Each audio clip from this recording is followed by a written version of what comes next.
Bonjour à tous, très heureuse de vous retrouver sur cette émission MJC TV. Malgré le hasard des dates de vacances scolaires, une grande partie de notre équipe technique est présente pour vous proposer des images gratuites de notre région lamballaise. 3 sujets vous sont proposés aujourd'hui dans cette édition.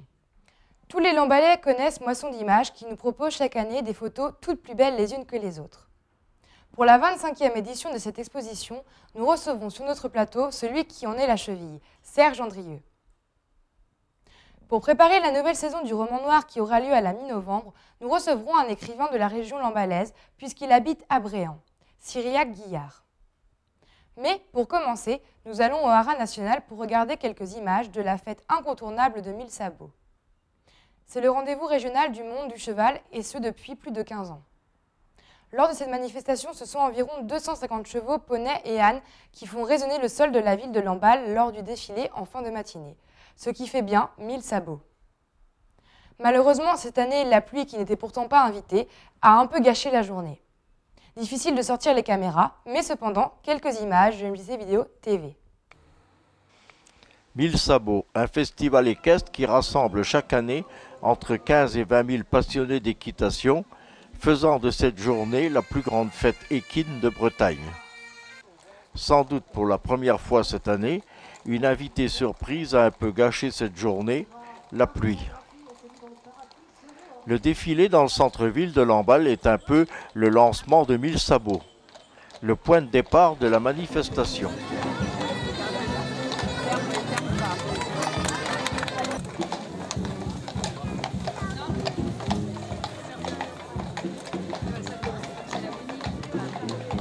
À suivre le fléchage qui vous emmène à l'arrière de la pédestre. Pendant que le défilé est bien entretenu sur place, les sonneurs, quand ce livre-là ne résonne pas, et tout le monde se prépare sur de la police municipale.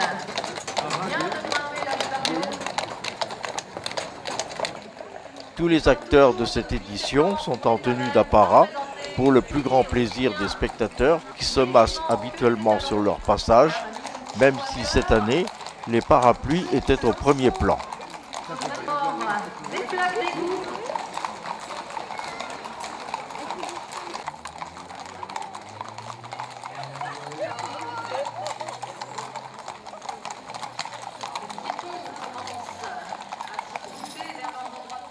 Lors de cette manifestation, environ 250 chevaux, poneys et ânes font résonner le sol de la ville de Lamballe, donnant ainsi le nom de 1000 sabots à la manifestation.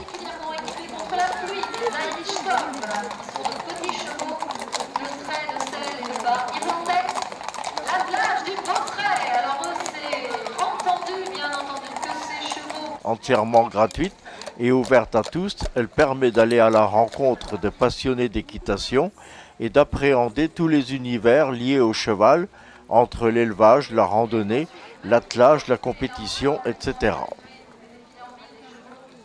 Tout au long de la journée se sont enchaînées des démonstrations sportives, des présentations de races d'équidés et des spectacles avec des jeunes talents aux côtés d'un invité d'honneur, Kevin Ferreira.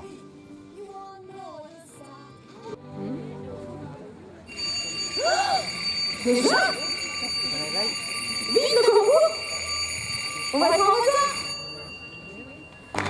Compagnie utopique, Gaëlle et Louisa. Vous avez un petit attelage de 4 poneys. 4 poneys Shetland, attelés sur une petite marathon. Voilà, un bel attelage de 4 ânes. Alors ça, c'est un vrai team. Il y a une paire qui a une petite wagonnette. Des animations pour les enfants étaient également au programme, avec par exemple ce taureau mécanique au niveau du village de 1000 sabots. Les visiteurs les plus téméraires ont pu essayer de dompter cette bête. À 15 h, les jeunes cavaliers venus déguisés ont été récompensés et un jury a procédé à la remise des prix de ce concours. De la Cassette, Croxland, Comac Park, le Grand Aquarium de Saint-Malo, le musée du poète ferrailleur, le parc de boucherie Philippe Le Mercier et le syndicat mixte du Havre. Vers cet horizon, juste derrière les arbres, car les numéros y débutent. A tout à l'heure, ici. Une représentation de dance country proposée par Eagle Line Dancer de Couémieux a séduit le public.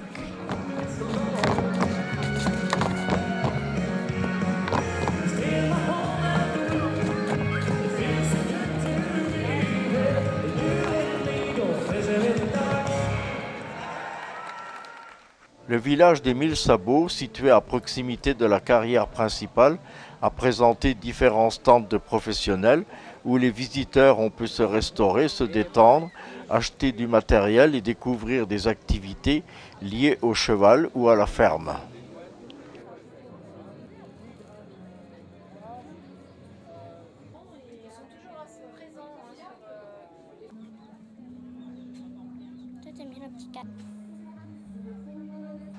Malgré un temps à ne pas mettre un cheval dehors, le public n'avait pas boudé cette rencontre de tous les passionnés d'équitation pour cette 17e édition de 1000 Sabots à Lamballe.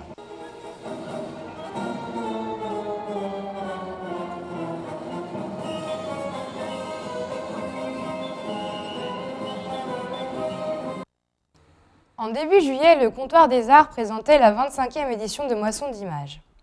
Pour l'occasion, cette association présentait 21 expositions de photos dans Lamballe et ses environs, dont 3 en plein air.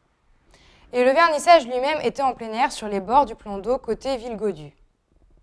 Aujourd'hui, MCTV reçoit celui qui a été à l'origine du projet, Serge Andrieux. Cela fait donc 24 ans qu'il forme des photographes en herbe au sein d'une association qui compte plus d'une centaine d'adhérents. Cette manifestation est le moyen de mettre leur travail en avant. Mais, dans un premier temps, je vous invite à regarder quelques images. Originale la présentation et le vernissage de Moisson d'images pour cette 25e édition. Il faut dire qu'un grand soleil a favorisé cet événement qui se passait tout simplement au bord du plan d'eau. Jusqu'alors, les organisateurs avaient l'habitude de présenter ce vernissage dans un lieu d'exposition, comme ici à Émeraude Optique en juin 2016. Moisson d'images a été précurseur sur Lamballe justement pour investir des lieux, on va dire insolites ou en tout cas qui sortent de l'ordinaire pour des expositions, à savoir chez les commerçants. Au passage, un grand merci aux commerçants, l'ensemble des commerçants lambalais qui accueillent ces expositions. Je sais que la demande est croissante chaque année, hein, donc il faut que les artistes photographes suivent maintenant pour pouvoir proposer des expositions un peu partout. Mais cette année, début juillet, la présentation de la 25e édition était inédite. Alors ce vernissage est un peu exceptionnel puisqu'il est situé, donc, comme vous le voyez, autour du plan d'eau, qui est un endroit très agréable, surtout quand il fait beau comme ça. Nous souhaitions vous faire parcourir le monde sur 1,8 km en découvrant cette exposition ici, ailleurs ou autre part. Donc cette exposition était souhaitée déjà depuis 2 ans, mais ça n'avait pas abouti pour diverses raisons. Et donc grâce à la ténacité et la volonté de Serge, elle a pu voir le jour autour du plan d'eau. Un lieu qui est très cher à tous les Lambalais. Donc, mais la ténacité et la volonté ne suffisent pas, il faut des financements. Donc Comptoir des Arts remercie chaleureusement Christine Pruneau, notre sénatrice, qui nous a octroyé une somme de 2 500 €, somme provenant de son enveloppe parlementaire, ainsi que l'entreprise Renault, et donc qui, à eux deux, ont exclusivement financé cette exposition. Une première avec la présence de notre sénatrice Christine Pruneau. Ça a été facile de soutenir l'association et de répondre à la demande de Serge, parce que j'ai toujours soutenu le travail collectif que vous faisiez, tous les adhérents ici. Il y a vraiment eu toujours un très très bon esprit dans cette association. Et le rôle des parlementaires, c'est de soutenir aussi les associations et surtout les associations. Et dans ma commission culturelle au Sénat, il était tout à fait normal que j'aide. J'aurais même aimé faire davantage si j'avais été prévenue un petit peu avant. En tout cas, je suis ravie d'avoir pu participer à faciliter ce projet que tu avais depuis 2 ans. Et effectivement, tu en parlais très très souvent. Et ça, on était obligé de t'écouter de toute manière. Hein. Et bon, j'aurais aimé poursuivre d'ailleurs, je l'avais dit à Serge, j'aimerais une nouvelle fois soutenir l'association pendant mon mandat, un mandat de 6 ans. Hein. Mais bon, comme vous le savez, les réserves parlementaires vont être très certainement annulées.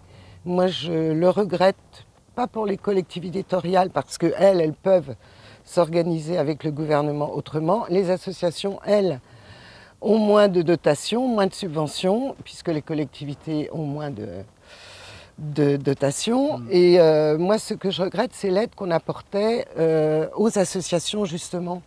Ça fait la 25e moisson d'images. Il y a 24 ans, on démarrait la première moisson d'images dans, je ne sais même pas s'il y avait 8 lieux ou 9 lieux dans Lamballe. Voilà, ça a duré 3 semaines, c'était presque insignifiant.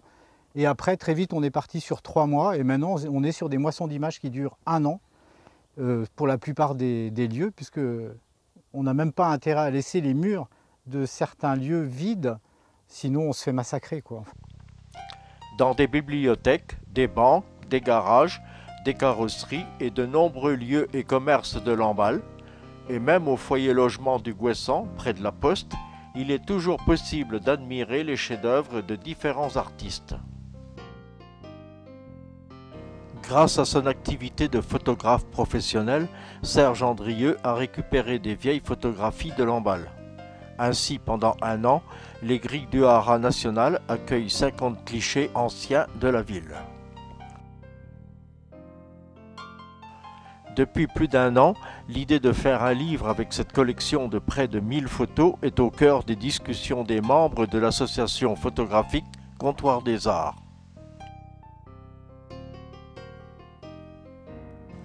Cette fin d'été, décision a été prise d'éditer ce livre à compte d'auteur pour le prix de 30 €. Ce recueil de photos anciennes représentant Lamballe est vendu par souscription. Si vous voulez aider Comptoir des Arts dans cette aventure, n'hésitez pas à commander dès aujourd'hui ce livre qui s'intitulera Lamballe Haute Faille, dont la sortie est prévue le 10 décembre.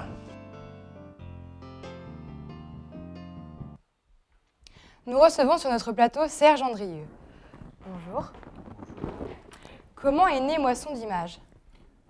Moisson d'images est née il y a 24 ans, un peu plus maintenant. Le reportage, déjà, je voudrais dire merci à l'équipe qui a réalisé ce reportage, qui est très bien fait.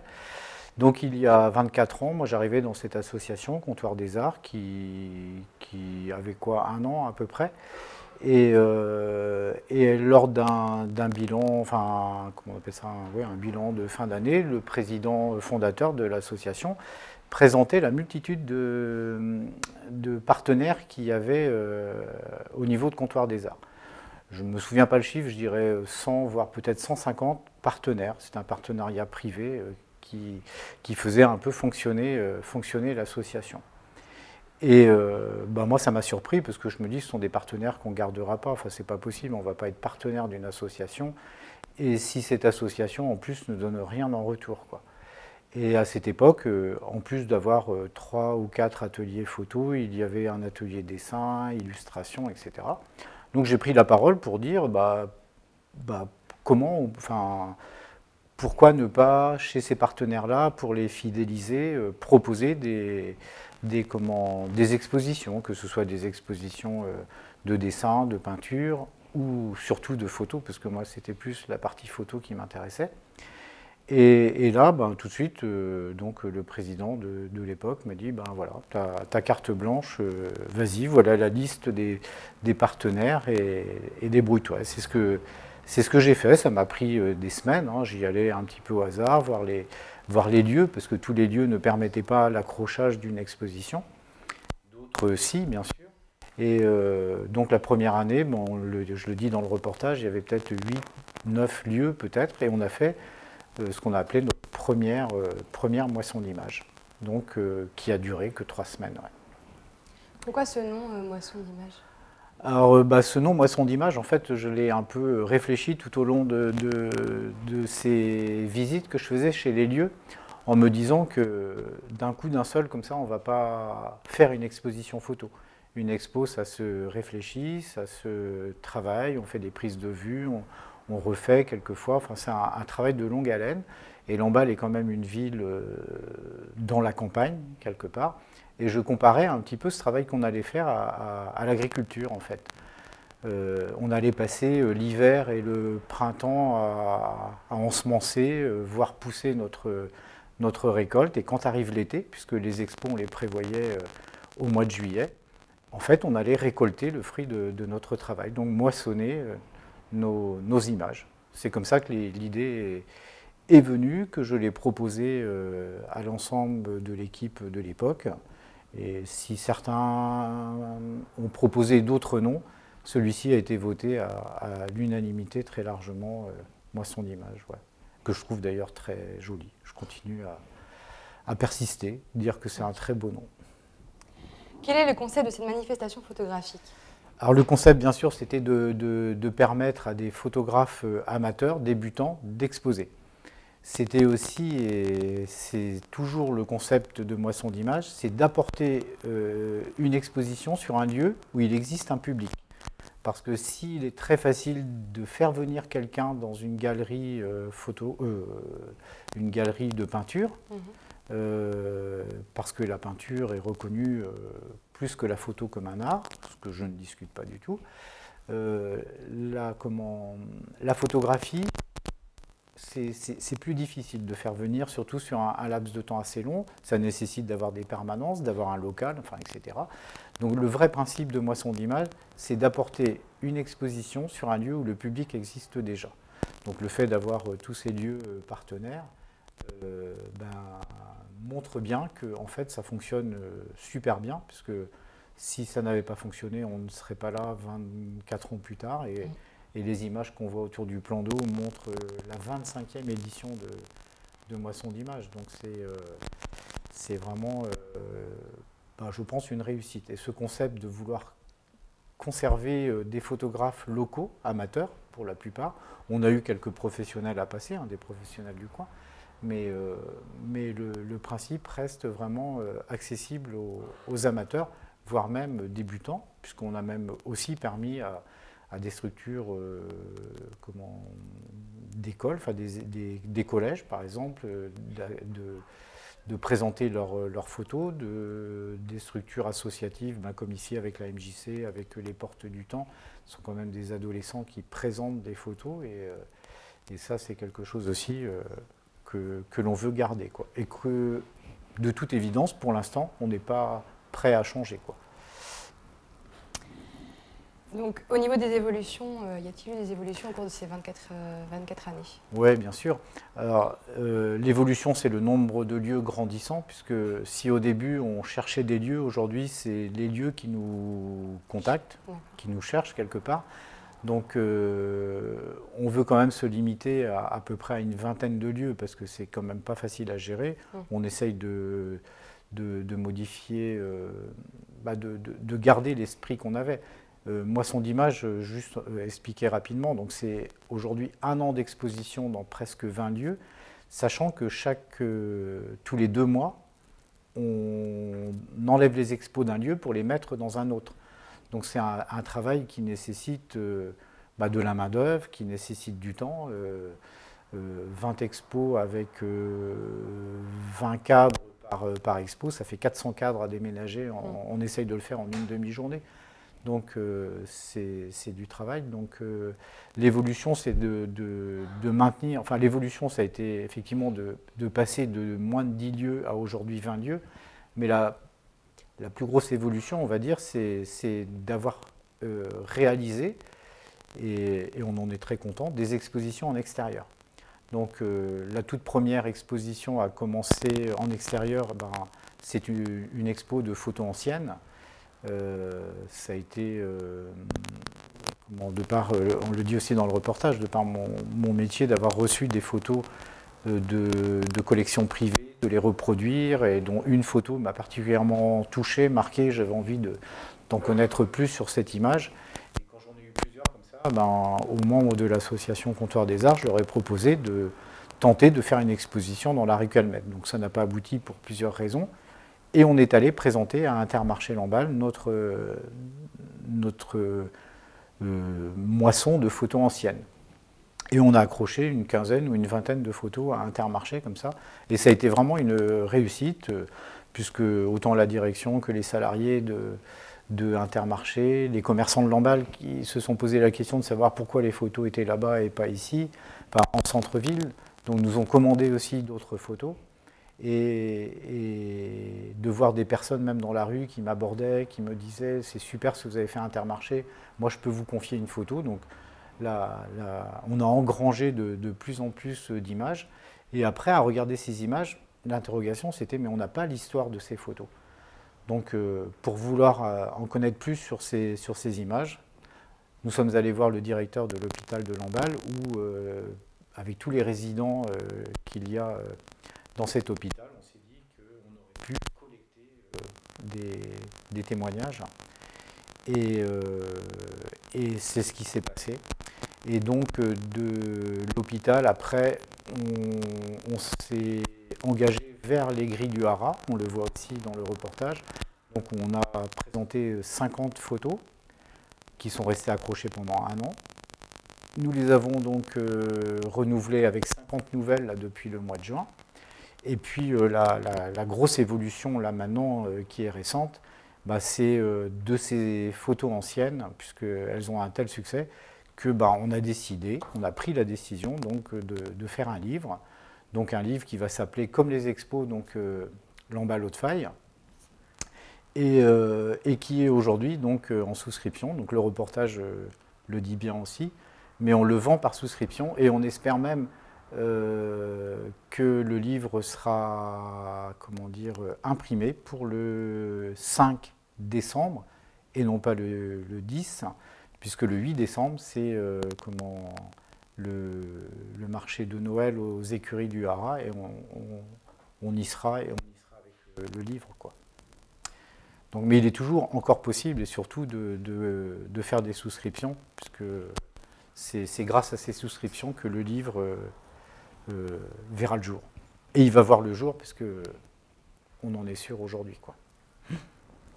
Comment vois-tu Moisson d'images dans les années à venir? Bah, je pense qu'on ne va pas grossir plus que ça, on va toujours rester à notre vingtaine de lieux, mais je pense, il faut qu'on en parle, mais on va peut-être développer un petit peu plus les expos en extérieur. Parce que, voilà, on se dit, entre l'expo qu'il y a sur les grilles du Haras, on espère renouveler l'année prochaine, mais ça c'est encore un point d'interrogation, l'expo qu'il y a aussi au plan d'eau, dont on fera peut-être une autre édition l'année prochaine, tout ça c'est que des suppositions, mais on se dit que pour une belle balade dans Lamballe, on aurait pu trouver d'autres lieux intermédiaires entre ces deux pôles d'exposition qui pourraient être le jardin public, le chemin des lavoirs, etc. Mais on gardera de toute façon dans les années futures, ou du moins l'année prochaine, ce concept de moisson d'images avec ces lieux qui nous accueillent, puisque certains, on a des partenaires et lieux d'accueil qui sont avec nous depuis le début, quoi. Il y en a quelques-uns, donc ça fait 25 ans, enfin ils sont à leur 25e moisson d'images, ça fait 24 ans qu'ils nous accueillent, quoi. Donc on ne les abandonnera pas comme ça et on continuera. Et toujours en gardant cet esprit d'offrir aux photographes amateurs et locaux donc, cette possibilité d'exposer. Voilà. Merci d'avoir accepté notre invitation. Merci à vous. Il a toujours son chapeau tribli qui ne le quitte guère et qui a remplacé depuis longtemps déjà son uniforme de la police nationale. Il écrit toujours des romans noirs et il était venu nous en parler sur MC TV de janvier 2015. J'ai nommé Cyriaque Guillard de Bréant. On peut d'ailleurs retrouver cette émission sur notre blog MC TV. Depuis, Cyriaque a écrit d'autres romans et va nous présenter son dernier, qui va sortir en librairie dès le début novembre. MC TV a été reçu dans le bureau où il a écrit ses romans noirs. Il a même imaginé de la littérature pour la jeunesse. Regardez et écoutez des extraits de cet entretien avec Cyriaque. En 1991, Cyriaque Guillard réussit le concours d'entrée de la police nationale. Il obtient un poste à Paris sur le 2e district, Une carrière de 10 années à traquer les criminels pendant les rondes de nuit. Quand je suis arrivé à Paris, c'était étonnant.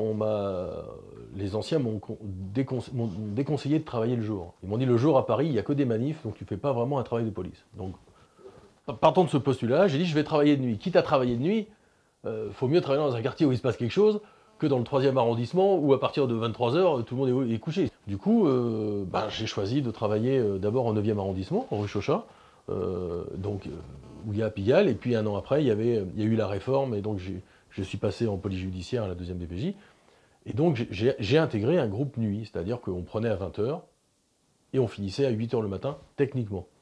C'est sans doute ainsi que commence l'histoire des 5 romans policiers publiés à ce jour par cet auteur. Mais pendant qu'il était dans la police, a-t-il pensé à écrire? Et en fait, la seule période où je n'ai jamais écrit autre chose que des procès-verbaux, c'est la période police. Où je n'ai rien écrit.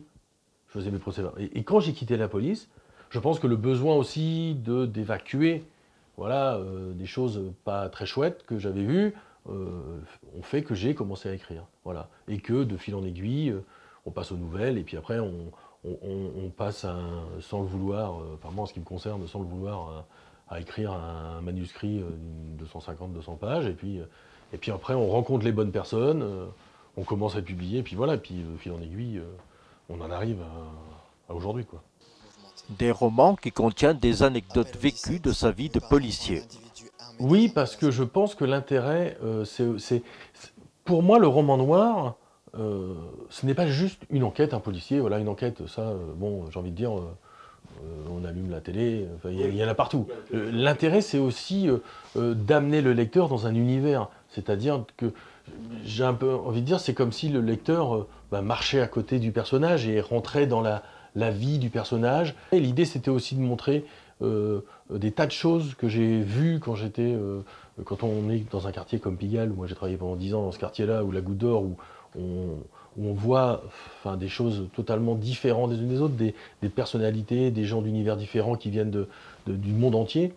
Mes lecteurs aiment bien le côté un peu réel des choses. Donc pour moi, l'idée, c'est vraiment de montrer les choses. Donc effectivement, mes lecteurs aiment bien ce genre-là. C'est-à-dire qu'ils aiment bien le fait que je m'appuie sur des choses réelles. Ils ont un peu l'impression, pour certains, d'être dans ma vie, quoi. Une écriture qui a évolué. Ensuite, la seule différence qu'il y a entre ma manière d'écrire avant mon premier roman, c'est qu'avant j'écrivais ce qui me passait par la tête, alors que maintenant quand j'écris une aventure de Sablesniak. 5e roman noir avec le dernier titre « Parfois il neige en avril » qui va paraître en librairie début novembre. Des romans qui ne sont pas vraiment pour les enfants, et Cyriaque a eu l'idée de passer à la littérature jeunesse. Des livres bilingues de surcroît. J'avais envie un peu de fraîcheur. C'est-à-dire que l'avantage des enfants, c'est que, surtout quand on travaille avec des enfants qui ont entre 9 et 13 ou 14 ans, en primaire, les enfants, ils n'ont pas de filtre. Et j'avais besoin de fraîcheur. Alors après, effectivement, écrire pour les enfants, c'est un peu plus compliqué, parce que c'est un autre système d'écriture. Après, c'est beaucoup plus codé. C'est-à-dire que quand le projet de la maison d'édition, de l'éditeur, c'est de dire, voilà, on fait des livres pour les primaires, voilà, telle catégorie d'âge, il faut qu'on touche aussi les enfants qui n'aiment pas trop lire, donc il ne faut pas trop de pages, voilà, et donc automatiquement, il faut une dizaine de chapitres, il faut 40-50 pages en français, donc voilà, il faut des chapitres courts, un chapitre, une idée, et on écrit tranquillement et simplement, et on arrive à une histoire.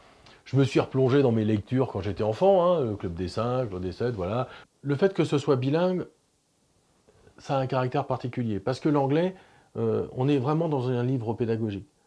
Un enfant de 13 ans, qui va être en 5e,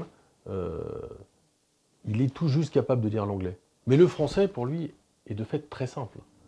Et s'il a l'habitude d'avaler Harry Potter et tout ça, les 40 pages en français, ça va pas l'intéresser. Donc fallait vraiment tourner ce livre en pédagogie, et c'est pour ça qu'on a choisi de faire le premier chapitre en français, suivi du premier chapitre en anglais. Pourquoi cette sensibilité vers l'enfant? Oui, de toute façon, on est toujours... moi, je suis toujours sensible aux enfants, déjà parce que quand on est père, déjà, notre enfant, c'est un peu le prolongement de nous, donc déjà, et puis Et puis, ce sont quand même des êtres un peu plus vulnérables, donc ils sont toujours plus sujets, j'ai envie de dire, au risque, quoi. Donc c'est vrai que j'essaye de parler un peu de la jeunesse, oui. Ouais. Dans sa vie de policier, il y a eu des faits marquants en relation avec des enfants. On arrive toujours à dépersonnaliser les drames des adultes, c'est-à-dire qu'on voit un adulte, on a ce regard, on ne le connaît pas, on arrive à dépersonnaliser. Un enfant, c'est impossible.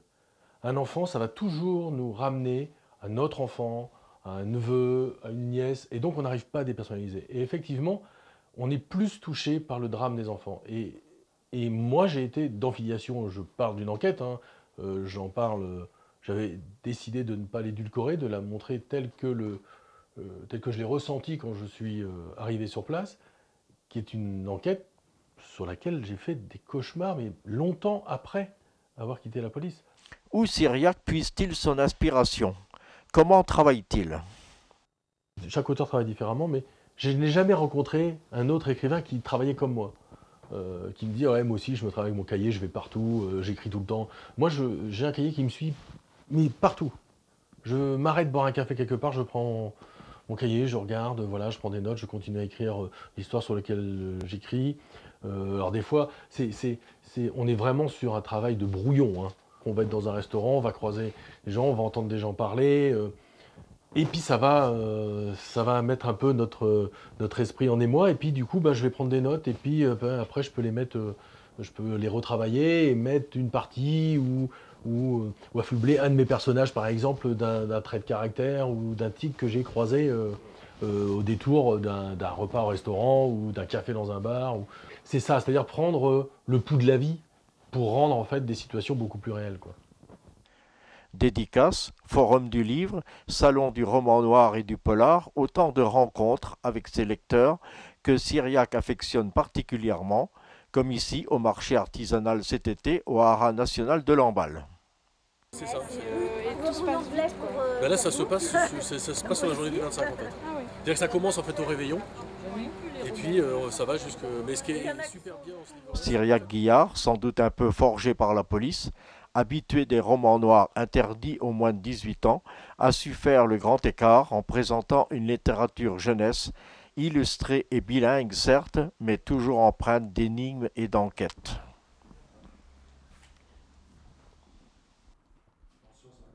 Nous recevons sur notre plateau Cyriaque Guillard et son fils Arthur. Bonjour à tous les deux. Vous avez su passer du roman noir plutôt pour les adultes au roman jeunesse. Comment est venue cette idée ? En fait, l'idée est venue tout simplement d'une proposition de la maison d'édition qui avait une collection bilingue déjà, qui était commencée par un auteur qui est déjà dans la maison d'édition.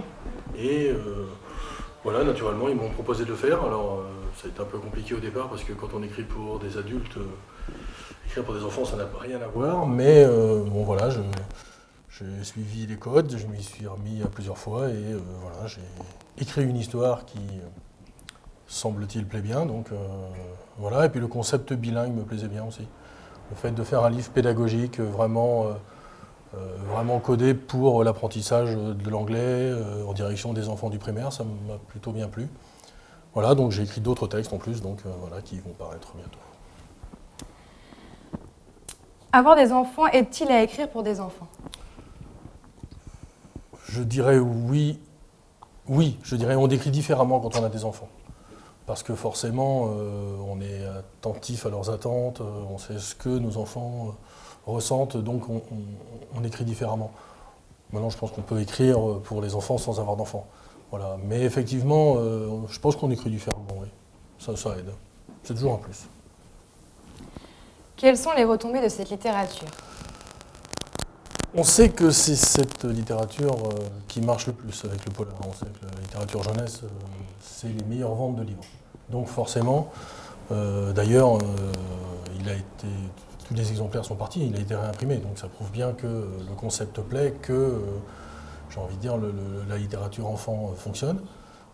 Et puis, personnellement, je trouve que les retombées sont différentes aussi par rapport au lectorat. Le lectorat adulte je le maîtrise depuis plusieurs années, alors que le lectorat jeunesse, c'est tout nouveau pour moi. Les enfants, ils sont nature quand ils viennent vous voir, il n'y a pas de faux semblants, ils prennent la 4e de couverture, ils disent ouais c'est super, ou alors ils disent non j'aime pas, et puis voilà.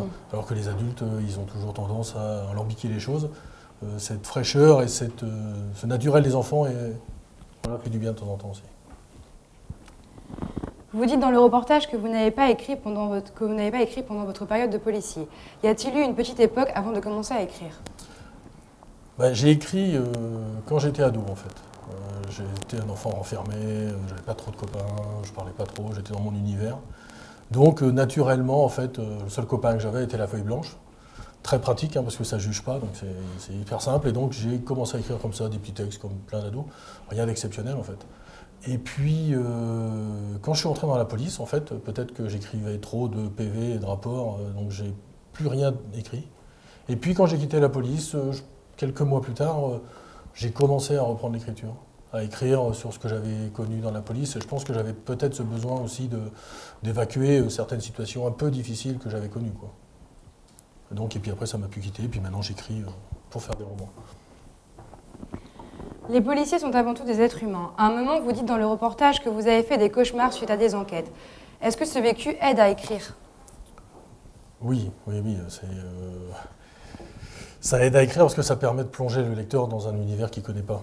On ne connaît pas l'univers du policier. Pour connaître ce que ressent un policier, ce que ressentent les forces de l'ordre quand ils vont au boulot, il faudrait être avec eux là juste à côté pour vraiment comprendre ce qui se passe. Donc le fait d'avoir vécu plein de choses, d'avoir été dans des situations noires, puisqu'on est toujours appelé dans les mauvaises situations, fait qu'on voit à côté de la vie que peu de gens ne voient. C'est-à-dire que quand il y a un décès dans une famille, c'est triste, tout le monde ne peut pas regarder le mort parce que c'est compliqué. Nous, c'était 3, 4, 5, 6 par semaine. Donc on est sur quelque chose qui est totalement irréel pour le commun des mortels. Et l'idée des livres et de s'appuyer sur le vécu, c'était de pouvoir montrer justement aux lecteurs, aux gens qui ne sont pas du milieu, comment on ressent, comment travaille un policier, quels sont les sentiments qu'ils ressentent quand ils ont affaire à quelque chose de dramatique, comment ils doivent gérer une autopsie, comment ils doivent gérer de prévenir la famille, enfin voilà, de ces situations-là. Et je pense que le vécu sert à ça, justement, de pouvoir vraiment indiquer quelle peut être, j'ai envie de dire, la charge émotionnelle. Parce qu'on l'a vécu, donc on peut la retranscrire. 5e livre pour adultes avec le titre « Il neige parfois en avril ». Pouvez-vous nous parler de ce dernier roman?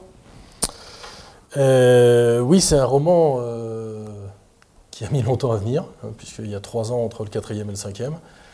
Et je suis très content qu'enfin ils sortent, parce qu'il y a beaucoup de choses dedans. D'abord le titre qui est extrait d'une chanson de Prince qui s'appelle « Something is Strong in April », qui est mon artiste préféré, donc voilà, qui est décédé il y a 2 ans. Et j'avais besoin voilà, de rendre un petit hommage, quoi. Donc, et puis j'avais besoin de continuer à faire vivre mon personnage principal, même si de temps en temps j'ai envie qu'il s'éloigne et qu'il aille prendre des vacances. Voilà, j'avais besoin qu'il reprenne un peu vie et puis qu'il reparte. Donc on est dans une intrigue assez classique, on va retrouver les personnages habituels.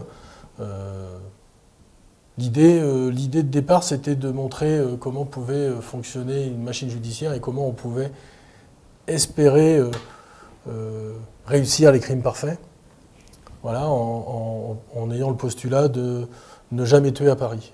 On sait que si on tue une fois à Paris un crime assez difficile et assez odieux, on va mettre en branle la brigade criminelle avec tous les moyens qu'il y a. L'idée du tueur, c'était de se dire, si je tue 4 coins de la France, personne ne pourra relier les histoires.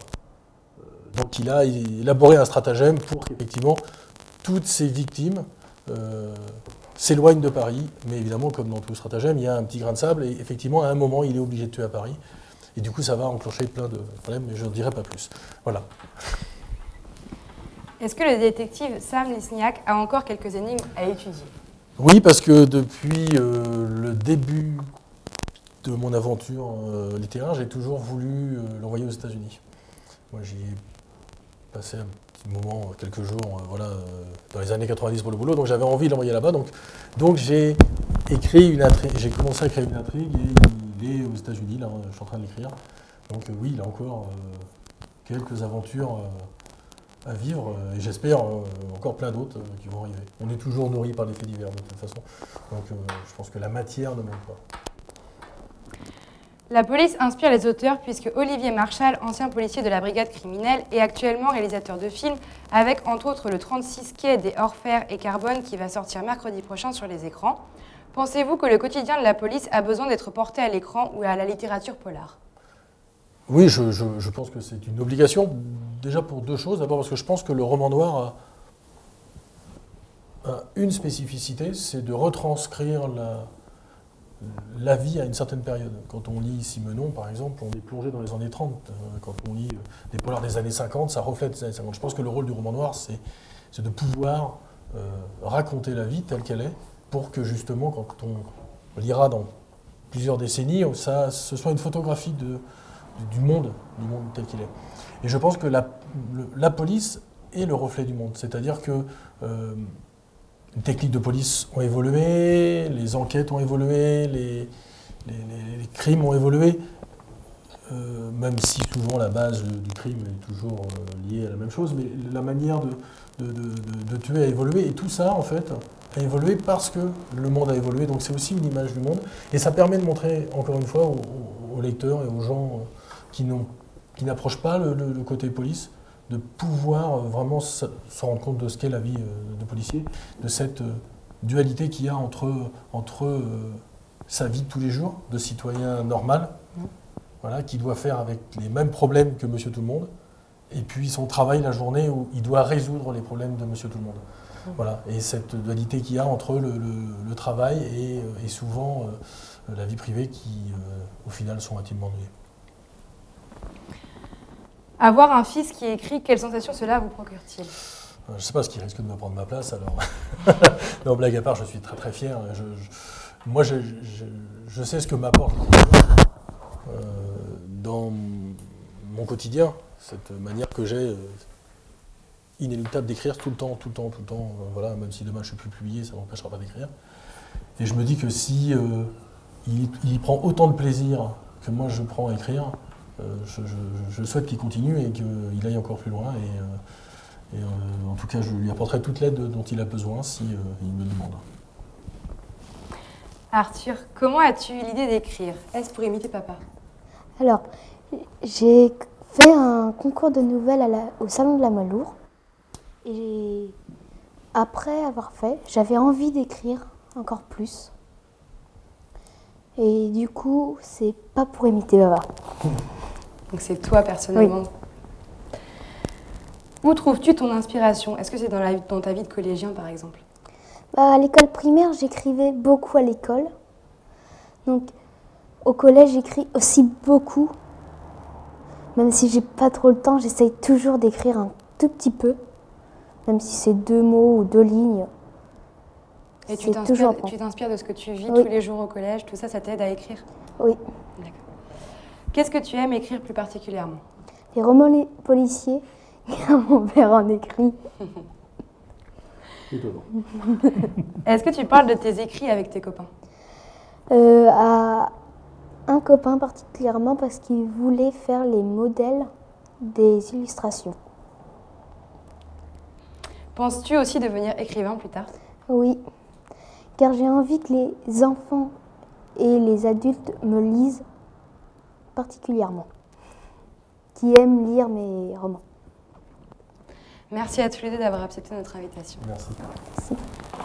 Si nous avons reçu l'écrivain Cyriaque Guillard, c'est bien en vue de vous présenter le Salon du roman noir et du polar qui aura lieu cette année du 17 au 19 novembre. Comme chaque année, une quarantaine d'auteurs seront présents sur ce festival pour vous faire découvrir leur littérature. Des anciens bien sûr, mais aussi des nouveaux comme Patrick Benoît, alias Patrick Bent, que nous avions reçu sur notre plateau en juin 2016. Ne manquez donc pas ce festival Noir sur la ville à Lamballe du 17 au 19 novembre prochain.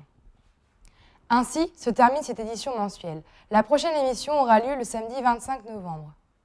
N'oubliez pas de changer d'heure cette nuit. Vous aurez 1 heure de plus pour regarder toutes les vidéos sur notre blog MJC TV. Il ne me reste plus qu'à vous souhaiter un bon week-end à tous.